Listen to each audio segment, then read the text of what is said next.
And welcome again to Cottage Talk. I am Russ Goldman. Joining me right now is Kevin DeVries, who's the host of the EPL Roundtable. He does a fantastic podcast, which I do come on every once in a while to talk about the league as a whole. But Kevin happens to be a massive Tottenham Hotspur supporter. So I'm having him on right now to give us his perspective on the upcoming match against Fulham. So, Kevin, before we go on any further, I always say, before we get into really breaking this down, please do subscribe on YouTube and Apple Podcasts to Cottage Talk. It does help other Fulham supporters find us. Okay, Kevin, let's just get to it. Your thoughts on Spurs? It's been an interesting season. We were talking about it on the EPL Roundtable. We'll talk about Conte in just a second. That's a separate issue we'll talk about. Just let's talk about as a whole this season. What's going on with Spurs? A lot, as I'm sure people have noticed. I don't know where to begin with what's gone wrong this season, because I'm sure people saw what we did in the summer and thought that we were bolstering ourselves well. Yeah. There was stuff on The Athletic about how Tottenham could close the gap to the top two because Conte historically wins the league in his second year and all this stuff. But I feel like a lot of that was relying too much on historical patterns to project instead of actually thinking about where the club was when making predictions like that going into the year. I had multiple friends that are like, do we have a chance this year? I was like, no, not to win the title. I would have expected top four. And I guess if there's one silver lining to this cloud, it's that the meltdown under Pochettino and the meltdown under Mourinho had us nearly 10th. I think we were actually 13th under Pochettino when he was let go. We're currently having a meltdown in 5th, which is a very different vibe. But with that said, Conte's system is all about two things: defending well, not conceding goals, and then overperforming with your forwards. At Inter, he was overperforming with Lukaku and Lautaro Martinez. At Tottenham, for the last 4 seasons, Son and Kane have both overperformed their expected goals. This year, both of them are underperforming their expected goals. The system does not work if you're letting goals in and if your strikers aren't overperforming. And they aren't even normal performing right now. There's a lot of issues with the midfield. We've had a lot of injuries with Kulusevski, who I'm sure people have seen the stats of how Tottenham perform with Kulusevski and without.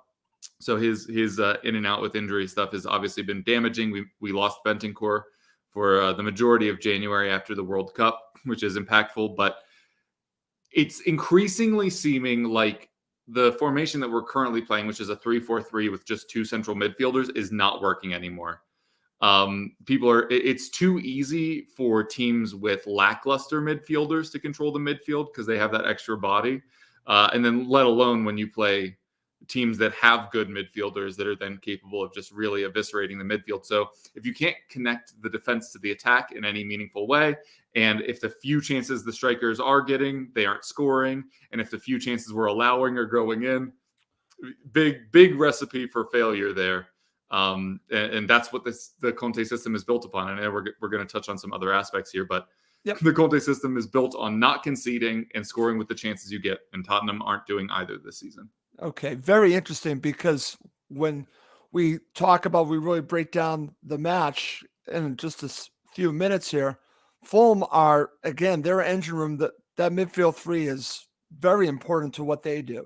Totally. So the key to this match for me is going to be if Fulham can control that midfield with Paulinho, Reed, and then, of course, Pereira, which I think if they do, they're going to win this match. But that, to me, is going to be how this match is going to be settled. But interesting that, like you said, we were talking about on the podcast we just did, that kind of a little bit what you said with your defense, Kevin, is not what it has been in the past. If they're leaking goals and you're not scoring goals, that's a recipe for where you are right now.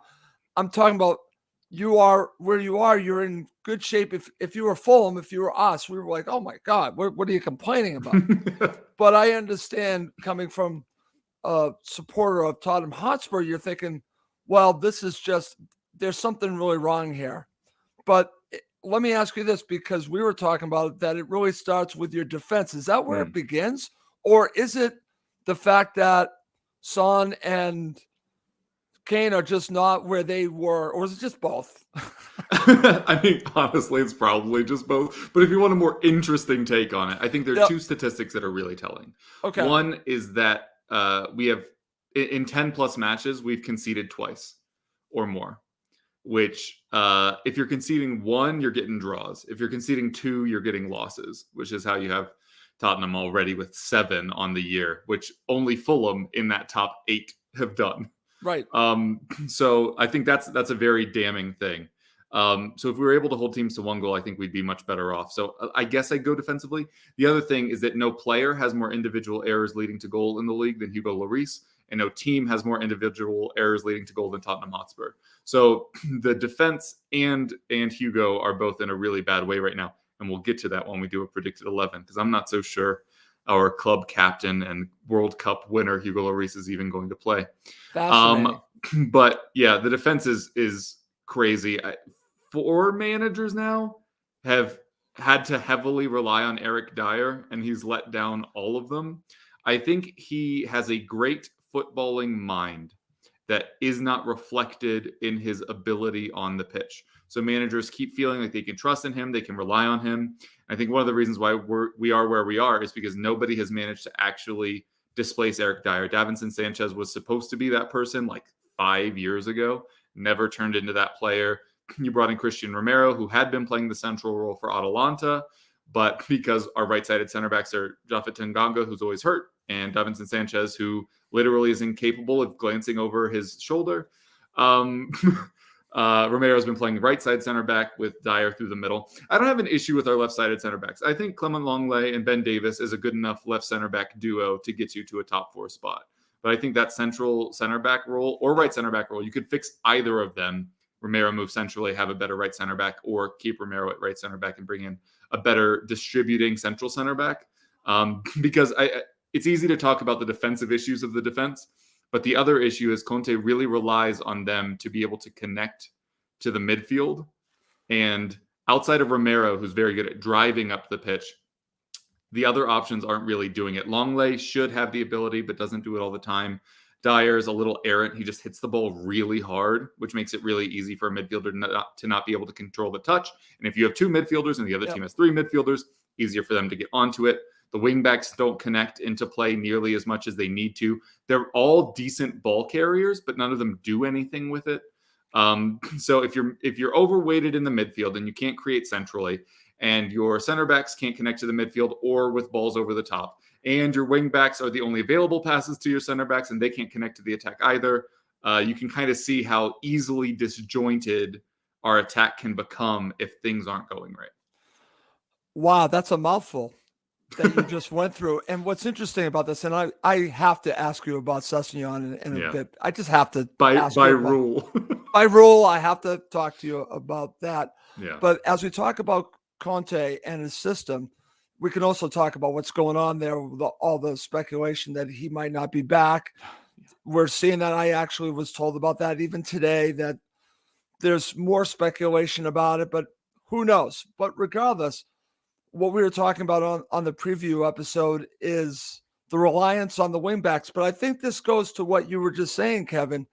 If you don't have ball-carrying center backs, then I think that causes some of the issues that you're having. And that's one of the advantages I think Fulham have right now, believe it or not, with Tim Ream.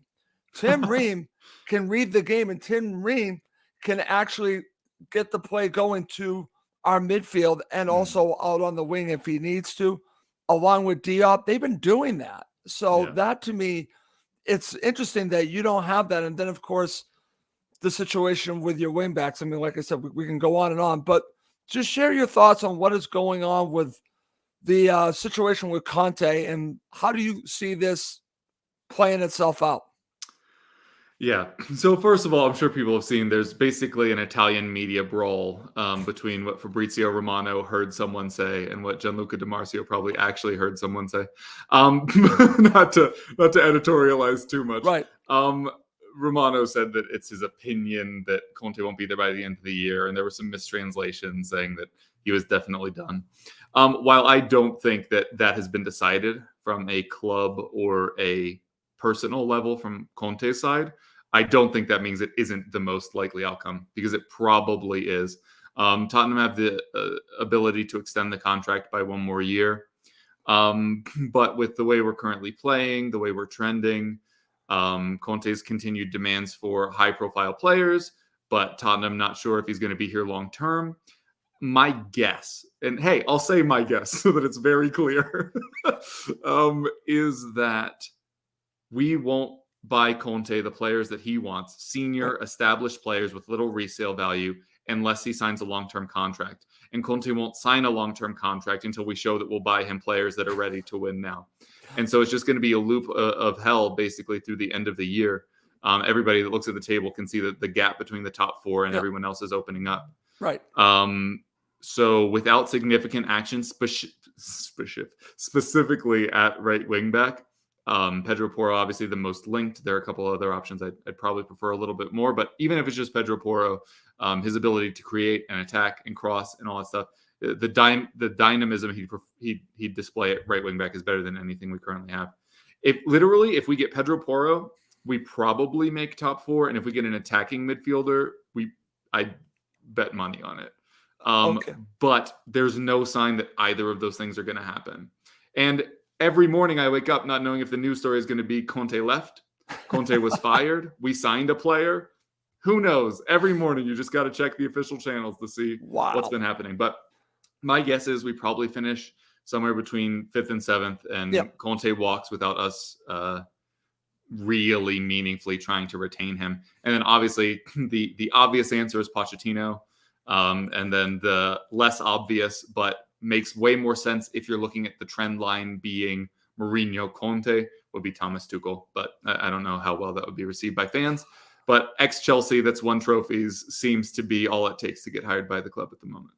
Okay, and getting back to talking about what could happen next, I'm still, and I understand the position in the table, and that's why Pochettino probably was let go, how that thing all blew up. But the thing is, and just as my opinion as an outsider, he's the best manager you've had.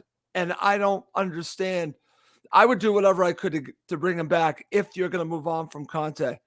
Tuchel, yeah, I understand that. But for me, it's Pochettino. Pochettino, I thought, Kevin, is when you were playing your best football. Am I wrong? Yeah, it was. No. I think it's a really fascinating debate when people try to talk about how good Pochettino is as a manager, because I think the vast majority of Pochettino's work happens Monday to Friday. And I think the point of managers like Conte, like Mourinho, is their ability to do opposition scouting, to tinker with the formation and lineup based on what they need from their team in a particular match and what they expect the other team to do. Pochettino's biggest flaw was tactics. He was incredible at displaying what the club's vision was about finding pieces that would fill the right holes.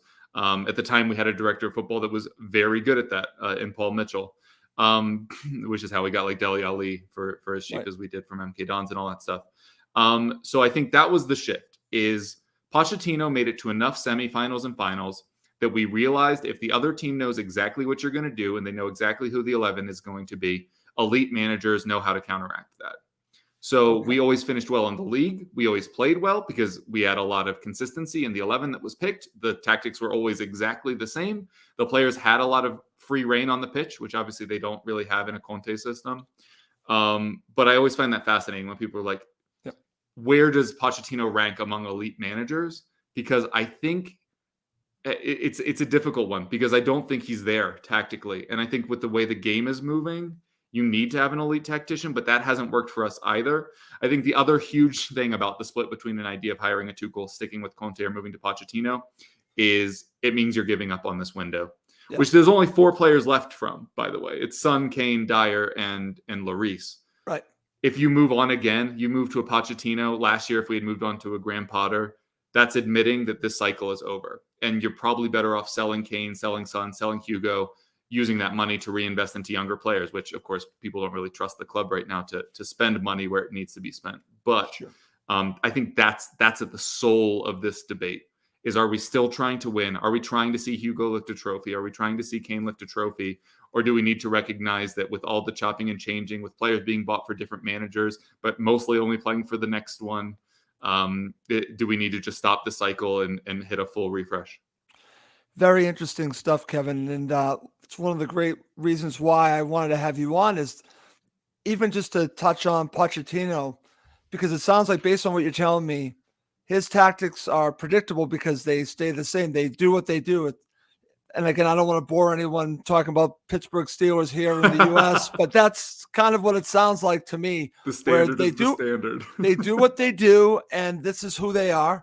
But good managers, great managers, will find ways to beat that. And that sounds like that's what happened with Pochettino. So that's a very interesting situation there about what to do. And then, like I said, Conte is a very accomplished manager, but it's his way or the highway. So that's kind of like you said, you're kind of in this, I guess you could say, mess. But talk about mess, my friend. Now you are contractually obligated to talk about Ryan Sessegnon. So now we have to go and talk about a mess. Yeah. So I really want to know. I ask this all the time, but I am just fascinated. We talked about it on the last show. We actually did a segment called "Who Won the Deal," and we have Fulham winning the deal because Sessegnon has not really worked out to the capability that I think Tottenham really wanted. I think Tottenham thought he was the finished article when they got him because he still has all this talent. So I think part of it happened for him. Now, this is just me speaking from the outside. The change of managers, obviously, I think really affected him. Yeah. But I don't know what's going on now because now you have Conte. I thought you even told me you thought Pochettino was the right manager for him. Yep. And well, now we've moved on a few years now, and he is not playing regularly. Whenever I go on Twitter to check out what people are saying, I would say 80 to 90% is negative. So what's going on with Ryan Sessegnon? Why has it not worked out? Yeah, I mean, it's a great question. If you were going to have two managers work with a talent like Ryan Sessegnon at fullback or wingback, is there anyone you'd rather have than Pochettino and Conte? Conte, who turned Victor Moses into a Premier League winning right wing back, turned Hakimi from just kind of an average right back into arguably the world's best right back. Pochettino, who turned, Walker and Walker Peters and Kieran Trippier all into better players, Danny Rose on the left. Like, the track record between these two managers of turning, at best talents into elite players or at worst average players into pretty good, reliable ones is really high. So it's really odd to me that it keeps not working. I know this time last year, you were like, maybe it's time for Sessegnon to go. I was like, he's playing every week for Antonio Conte and a team that's going to make the Champions League. Right. Like, it looked like it was working. He was really good down the back half of last season, in my opinion. I remember that. Yeah, but it's as we talked about before, the routes to the attack are limited. So it has to come from the wingbacks. And it isn't coming from Emerson Royale. Matt Doherty's better on the right, but still not great. So what we need from Sessegnon is for him to drive at players. And he just doesn't. That's not his game. It never has been his game. It's not. He wants to find the spaces and the half spaces and the channels and play it off of people and then make the run. But he's not looking to Adama Traore his way through. Right. That's just not his game. And that's what's interesting about it. I'm sorry to interrupt. No, you're fine. But when he went to Tottenham and I saw all the comments, I'm like, you're not getting that player. You're getting a cerebral player that is going to pop up at the right place at the right time. Like you said, find the space and be deadly in that way. If you're asking him to run at players, that's just not what he's ever done. It's just not. And his deep crossing isn't good enough either. No. If he gets past that man and crosses it, it tends to be pretty good. But if he's not going to beat that man, and so he's not to rely too much on visuals here for anybody that's listening, but if he isn't past the threshold of the penalty area on the left wing and he has to whip in like that early cross, it always hits a defender first. So if you aren't going to beat your man and you aren't going to be able to land an early cross, you're not going to be particularly successful in Conte's system. Perisic will drive it, everyone, but he's getting older, so he tires quickly and his pace isn't as good. And I think both of them are looking over their shoulders because I think Destiny Udogie, who we signed in the summer and is coming next year because he stayed at his club on loan, Udinese, I believe, is probably just going to take that job. If we move back to a back four, like if Pochettino did come back, then I think things become more interesting. But I think Sessegnon's issue is he's a player without a position. I don't think he's defensively strong enough to be a traditional left back. And he apparently isn't attacking enough to be on the wing, which at the time we thought he could be a winger with all the goals he just scored for Fulham. Right. And he doesn't have the pace or the dribbling acumen to do that. So it's kind of like, where is he supposed to be? And I'd love to hear your thoughts. Like, do you think he could still be a success somewhere, or has he just kind of stalled his development playing different positions under different managers? It's fascinating. I'm going to share this from Black, White, and Fred. I think Sessegnon isn't a wing back. He only really excelled at Fulham when he played left wing in the front three. Yeah. That is correct, though. He did. Yeah.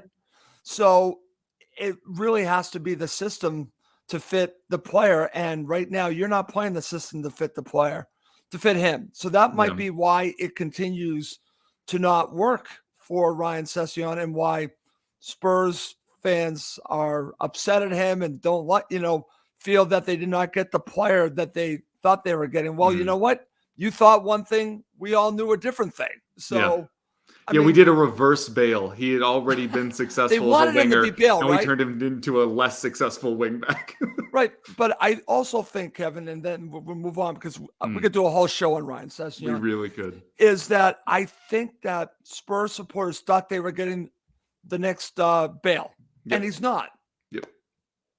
I mean, I know that's putting in simple terms. I just think the expectations for him were extremely high.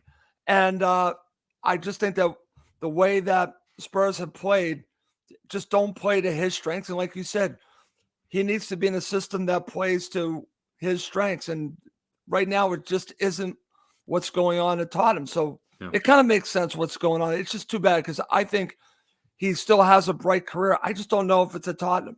Yeah. And he's still only like 22. He's 22 years old. That's the whole thing. He's still a young player. I'm sorry. I'm going to be banging the drum for Ryan Sessegnon. I'm going to keep on doing it, my friend. I have to. I have to. Sure. But let's move on. Now, let's talk your thoughts on Fulham. Now, we talked about this on the EPL roundtable. I shared my thoughts. What are your thoughts on my club? Yeah, well, we kind of touched on it already, which was the fact that you got Paulinho was just absolutely massive. And I don't think people knew at the time. Maybe Fulham fans did. Obviously, Portuguese fans did. Maybe even Wolves fans did because of him being linked with them and their knowledge of every Portuguese player or player that is represented by a Portuguese agent. But I thought that was just a massive, massive signing for you guys. And we talked about it last week, but he obviously has proved to be. And we also talked about, like, I am not surprised that you are where you are in the league. With the way things have gone. At the start of the season, obviously, we had you on our promoted show. Yep. We're like, what do you think the fate of the promoted sides will be?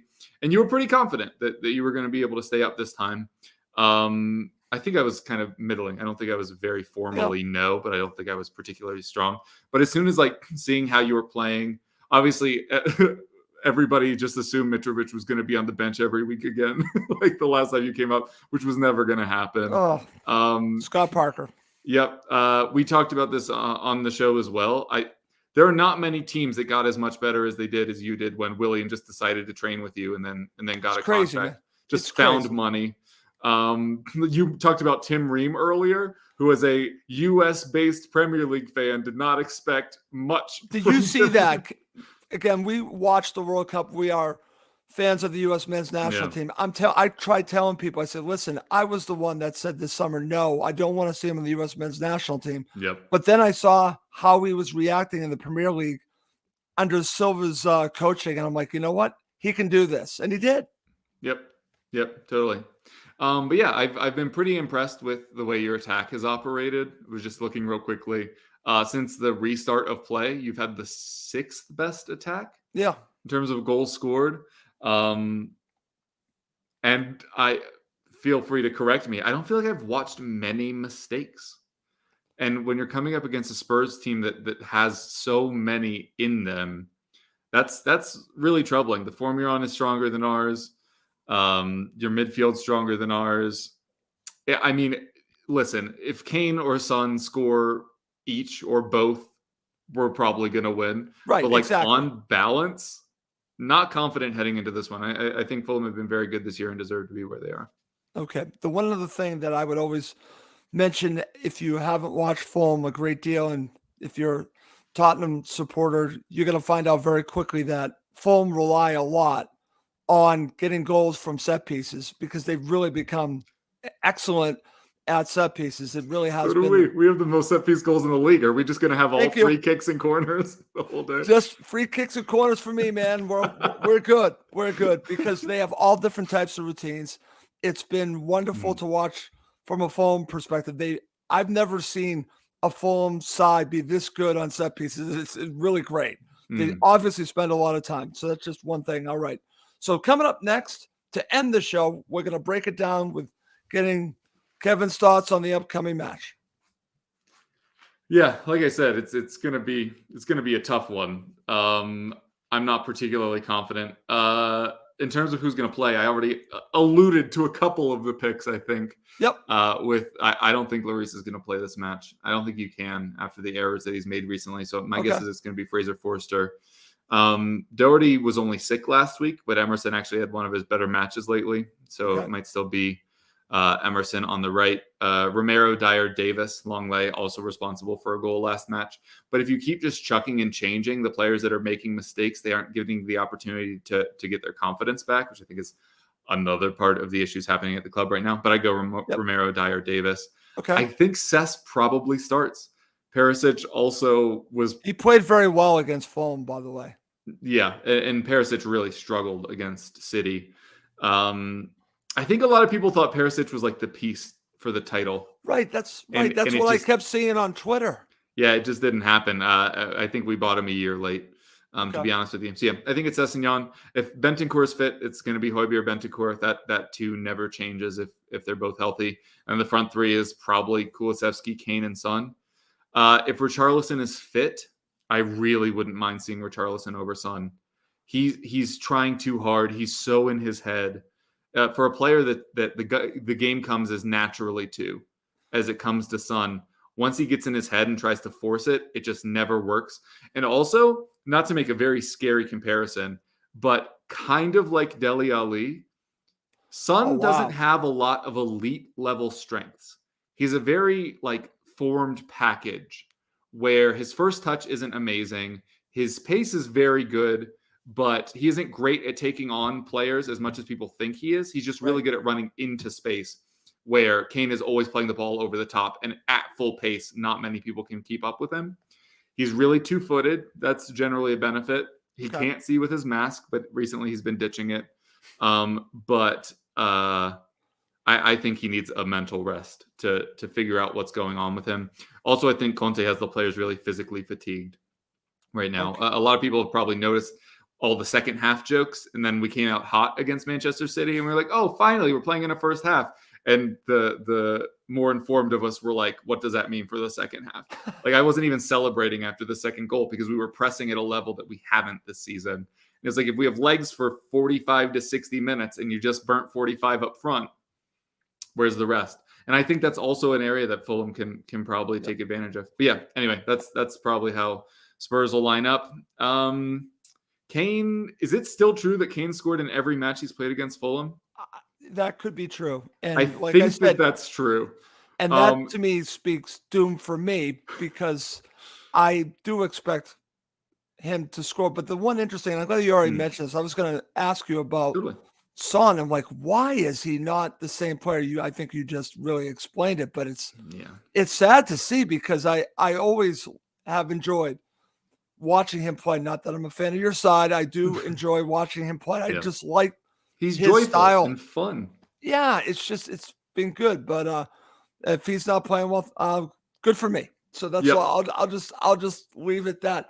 What's interesting about this, and I'll be fascinated to see how this plays out. Fulham have struggled a bit against teams that have played three center backs. So we'll see if that continues. I thought they were a little bit better against Chelsea, but we shall see. It's not a formation, especially with three center backs, that they have done well against, but we'll see. We'll see how they react to this, but they might be able to dominate central midfield. That might be the difference in this match. So we'll see what happens. Okay, Kevin, let's get to it. How does Tottenham Hotspur win this match? How does Tottenham win this match? A blistering performance from Romero.